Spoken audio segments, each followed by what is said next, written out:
So now I will talk about hashing in the case of collision resolution by chaining. Okay, so we have collision resolution by chaining. Again, what is this about? That when we have this hash table here, T, from 0 to m minus 1, that if many elements map to this h of k here, many keys map to h of k, then we have a linked list here of all the elements that are hashed here. And usually this linked list, for efficient implementation, it's doubly linked list. So we have for every node the next and the previous, or the successor and the ancestor of the node, for ease of deletion here. One important fact that I want to state here is that when we insert an element, it's always inserted to the head of the list. Okay, so if we have these four and I want to insert a new one, it comes before all four, so that it's the first one encountered. This is a very important point, because when we analyze the running time of operations under this scheme, that point will matter. Okay, so when we insert a node, so if I have a linked list of four, these four here, and I want to insert a new one, let's say we want to insert another key maps to h of k, so we have a new one here, and now the head maps or points to this new one, and the next of this points to the previously, what was previously the head of the list. Okay, and again it is doubly linked list. Okay, so every time an element maps to h of k, it goes to the head of the list. No need to scan the list and put it at the end. This is why insertion and delete, insert to this table element x, all we need to do is compute h of x dot key, and basically add the element, add x to the head of the list, okay? This is why it's O of 1. It's very important here to say that we assume x is not there in the list, okay? We assume x is not in the list, because if we cannot assume that, then once you compute h of x dot key, we have to scan the list to make sure it's not there, because we don't want to insert that record or that key again. Okay, but let's assume that x is not there. We compute h of x dot key in O of 1. We go to that entry, we add the element to the head of the list, one operation. And if we want to do deletion, also we have t of x. Again, we compute h of x dot key, and from there we don't need to scan the list, because notice that we are given a pointer to the element itself. Okay, x is given to the pointer of that. All we need to do is that, if suppose I'm gonna use here blue, suppose this is the element that we are searching for. The only thing is that since I have a pointer to this x, I just need to make the next and the previous of these nodes, point to each other, and we basically skip that element, and this is how we delete it. Basically, then we can free the memory.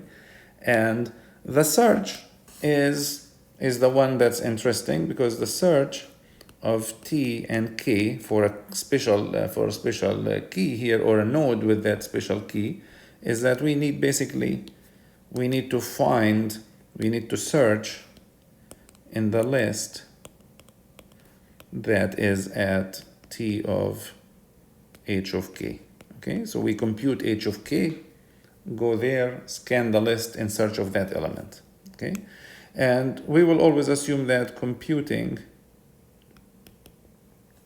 h of k is O of 1 operation. Okay, so now the question is that how long does it take to search in a hash table? Okay, and this is now where we're going to start with the analysis, and I will assume that n elements have been hashed or are hashed, and to a table T0 to M minus 1. Okay, so we have a hash table that has M slots in it, and we have N elements that have been mapped. Usually N could be smaller, larger, equal to M. And we define, when we want to analyze, in usually analysis of running time here, the analysis is done in terms of something known as the load factor, which is the average number of elements that, or keys that hash to the same entry. So this alpha, load factor alpha, is defined as N over M. Okay, now keep in mind that if N is smaller than M, alpha is smaller than 1. If N equals to M, alpha is 1. If N is larger than M, it is the alpha is greater than 1. Okay, so this is why the running time of a search operation is, well, we always account for the one operation to compute h of k. Okay, so that will always appear in the running time. So we are going to see 1 plus something. Okay, 1 is for computing h of k, and then the other analysis. So now we are going to basically look at how long does it take to search for. Okay, we're going to basically look at search in a table T for k. Okay, how long does it take? Now we have to make assumptions about the function itself. So I will make a very important assumption here that's known as the simple uniform hashing assumption. The simple uniform hashing assumption here. What does this say? It says that any given element, any of these n elements that were hashed, is equally likely to be hashed to any of the m slots. Okay? Any of the n elements is equally likely to be hashed or to hash to any of the m slots. Okay? It's a very powerful assumption. Why I say powerful? Because you need to think about how can we design a function that will have this property, but it makes our life easy when we are analyzing running time of the search. Okay, so the simple uniform hashing is that if you take any of the n elements, it's equally likely to be hashed to any of the m slots, regardless of what other elements have been mapped to that slot or any of that stuff. Okay, so we are going to do the analysis under this important assumption here, and I'm focusing now on the running time, the average case running time of the search operation, where n elements have been hashed and the table has m slots, and we are asking what is the average running time of a search under this assumption here. Okay, so now there are two cases. We are going to break this into two cases, which is, suppose I'm doing search and k. So I'm looking at case 1. K is not in the table. Okay, so if k is not in the table, what's going to happen here? We are going first to compute h of k. This is the first one. We've compute h of k. The second one is that we scan the list, the linked list, at t of h of k all the way to the end, and we will not find the k. Okay, so this is what's going to happen when we are doing an unsuccessful or a failed search. We compute h of k, we go to that slot in the table, we scan the list there, and we find it's not there, we return not found. Okay, how long is this going to take? We said h of k is taking one operation, so we have, this is for h of k. How long does it take to scan the list? Well, it's linear in the length of the list, but under the assumption of simple uniform hashing, what is the length of a list? It is alpha. Okay, because if we are assuming that all elements map equally likely to all slots in the table, then we are going to have on the order of n over m entries in every slot. Okay, so again, imagine that n is 20, m is 4, we are going to map on average 5 elements to each list, and you need to scan these 5 elements. So it's going to take us O of alpha to scan the list and O of 1 to compute h of k. This basically gives us O, or we can actually use even the theta notation. It gives us on the order of 1 plus alpha. Okay. Now, one can say that 1 is a constant. Why are we having it here? It's very important here. We want to basically say the running time of the computing h is the 1 operation, and the alpha is the average time for scanning the list. As I said, alpha could be smaller than 1. So the 1 actually is large, could be larger than alpha in this case. Okay. So this is the running time, average case running time of search in a list when the element of a hash table, when the element is not there, it's not in the hash table. Okay, so this is what we call an unsuccessful search. Case 2 is when k is in the table. Okay, k is in the table. Now, one can ask, what's the difference? Why don't we just say it's 1 plus alpha? Because we are now going to say, well, it takes 1 operation to compute h of k, and then on average, it will take us n over m operations to find the element in the list. Well, that analysis is not, of course we could say it like that, but that analysis is not extra careful for the following reason, is that remember that when we insert an element into the list, it always goes to the head of the list. Okay, so when we are searching for it, so if this is the hash table and it has a list here, and if it has the list has 4 elements, we could scan all these 4 elements, right? But if the X you are looking for is here, it will take 2 operations. If the X you are looking for is at the end, it will take 3 operations. So that now the question becomes, where is X in the list, right? So if it's a first element in the list, of course it's 1 operation. If it's at the end, it's alpha operations. And the question is, where is it? And this is where we use probabilistic analysis, because that assumption of the simple uniform hashing allows us now to reason probabilistically on the running time of this operation, okay? So really the question boils down to not, of course, computing h of k. We know how to compute h of k, that's 1 operation. So now we are gonna say, what is the average running time of finding the element? The element is in some list there, but we need to do the analysis carefully so that if it's the first element in the list, it's O of 1. If it's the second, it's O of 2. If it's the 15th, it's O of 15 operation. Okay?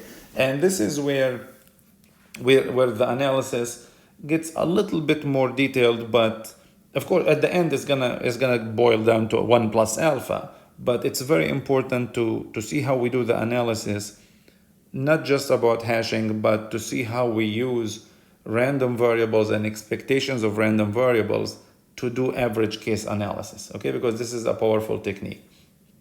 So I will make some assumptions. Again, remember that we have n elements, n keys that have been hashed, okay? That have been hashed. And I will assume that they were hashed in the order x1, x2, x3, okay, to xn, okay? So xi is the ith element inserted into the table. So this is the first element inserted into the table. This is the second element inserted into the table, okay? And this is the last element inserted. So immediately you can see, for example, that if I am searching for the key xn, okay, if I'm searching for the key kn, then that's going to be actually very little amount of time, because if it's the last element, it's going to be at the head of a linked list. So it's going to take us 1 operation to compute h of k plus 1. Okay, so to repeat, if I am looking, so if I introduce xi to denote the ith element inserted into the table, and I am looking for the element that happens to be, for example, kn, well, so the keys are k1, k2, okay, to kn. So kn was the very last key to be inserted into the table. If it's the very last key, it must be at the head of the linked list, because we inserted it at the end. So it's going to take only two operations to find it, because one operation for computing h of k and one operation to compare and find that it is the first element. Well, x1 is not in a good shape here, because k1 is not in a good shape because it was the very first element. So if it's the very first element, it's going to be at the end of the list. So we are going to compute h of k1. It's going to take us one operation. We are going to scan the entire list to find it. Okay. So now we're gonna do a probabilistic analysis of how long it's going to take us to find it. So to do that, I will introduce the random variable xij, and this random variable xij is going to take the value 1 if h of ki equals h of kj, in the sense that the keys ki and kj map to the same location, and 0 otherwise. Okay?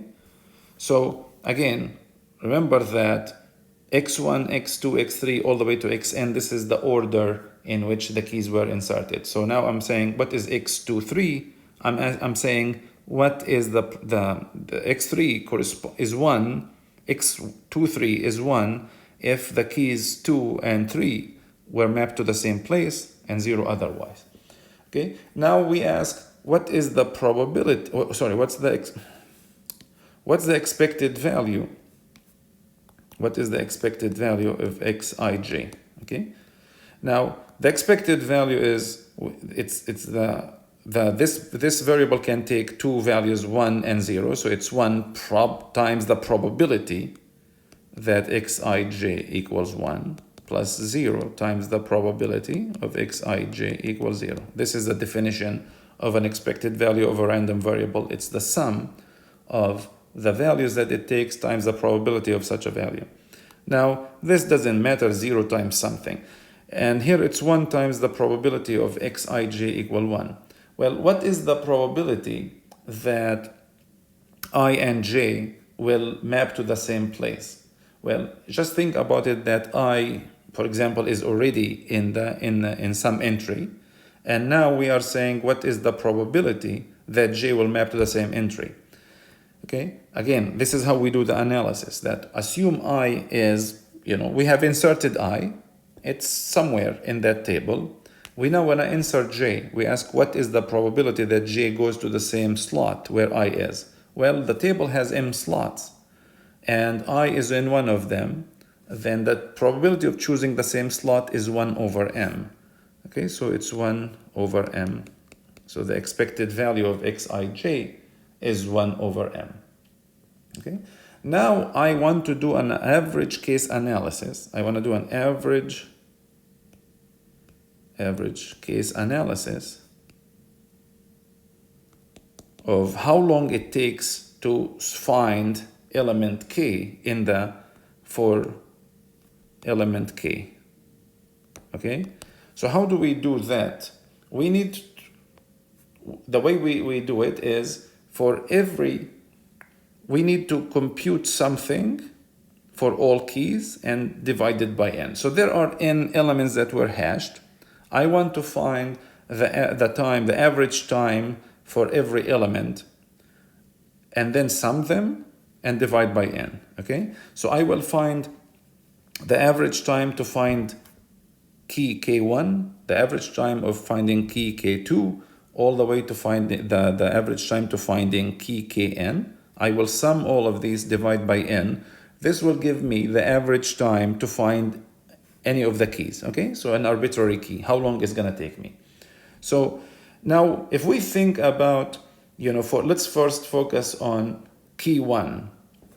Okay, so which was the first one to be inserted. So the average time for that is we have one operation to find the key, to find h of k. And then we need to find how many elements were inserted into the table after x1 or key 1, sorry. Why is that important? Again, the how many keys are inserted after k1 to the list that has k1 is going to determine the time it takes to find k1. Okay? Because if k1 is in the list and 4 elements comes into the list after it, then we are going to see all these 4 elements before we get to k1. Okay, let me repeat. So suppose k1 is inserted into the list somewhere, and suppose 4 elements come into that list after k1. These 4 elements are going to come before k1. Okay, so these 4 elements are going to be before, right? So the running time for finding k1 is going to have to do with these 4, right? So this is why we care about how many elements came after k1 and were inserted into this list. Now, we said that xij is 1 if an element was inserted into the list of, if j was inserted into the same list as xi, and 0 otherwise. So now if I look at, for example, if I look at x12 plus x13 plus x14 plus x1n, what is all of this here? So x12, this is going to be 1 if 2 was inserted into the same list of 1. x13 is going to be 1 if key 3 was inserted into the same list with key 1, and so on.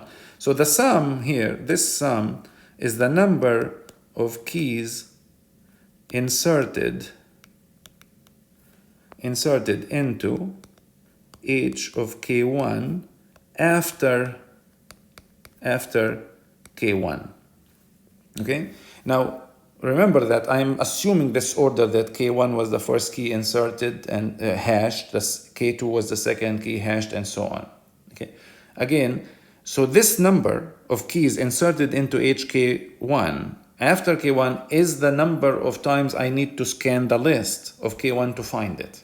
Okay, so in this case here, so suppose this is k3, and suppose this is k5, and suppose this is k10, and this is k15, then I have x13 equal x15 equal x110 equal x115 equal 1.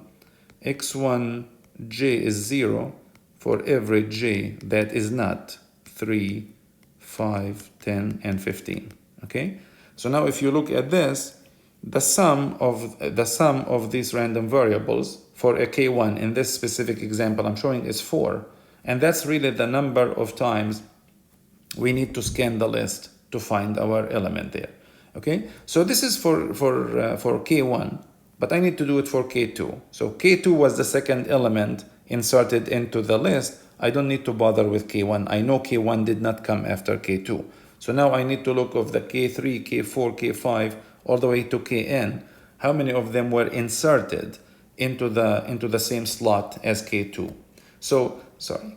In other words, we need to sum the xij for j equal I plus 1. Okay, we need to sum xij for j equal I plus 1 to n. So again, this is going to be the number of keys inserted in the same slot with key I, but come after ki. I want to compute the expected value of this. Okay, on average, what is the number of keys inserted into the same slot with ki? And I need to add one operation for computing h of ki. This is going to be this term 1 plus the expected value of that sum. This is the average number of operations it will take me to find key ki. Now I need to add this for all keys, right? So I is going to be from 1 to n. So this term here that is written, the summation from 1 to n, where I'm summing over the average running time to find key ki, and 1 is the number of operations it's going to take me to compute h of ki. Then that expected value there is the average number of elements after the key ki. If I do this, this is going to be the average running time of a search operation, okay? In a hash table that has n elements and m slots, okay? So this is all that we have to do now, which is, again, I need to compute from I equal 1 to n, 1 plus the expected value of j equal I plus 1 to n of xij, and all of this is divided by n, okay? And this is now where one important result about expected value is that comes here handy, and we covered that in 182, which is called the linearity of expectations. Linearity of expectations, which basically says that the expected value of a sum is the sum of the expected value. So now I can do this as the sum of I equal 1 to n of 1 plus the sum of the expectations of these xij, okay, where j is I plus 1 to n, and we have this, okay? Then all of this is divided by n. Okay? But we know that this term here, we already computed it. This is 1 over m, okay? So now what we have is, this is equal to 1 over n, this summation of I equal 1 to n, 1 plus j equal I plus 1 to n of 1 over m, okay? And this term here, if we can continue to simplify it, and I am not going to go through every step, this is what we get to at the end, to 1 plus n minus 1 divided by 2m, okay? You should be able to simplify. This is an easy summation to compute there, okay?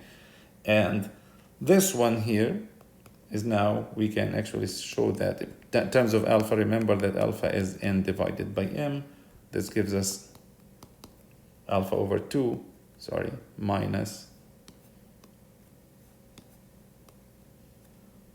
alpha over 2n, okay?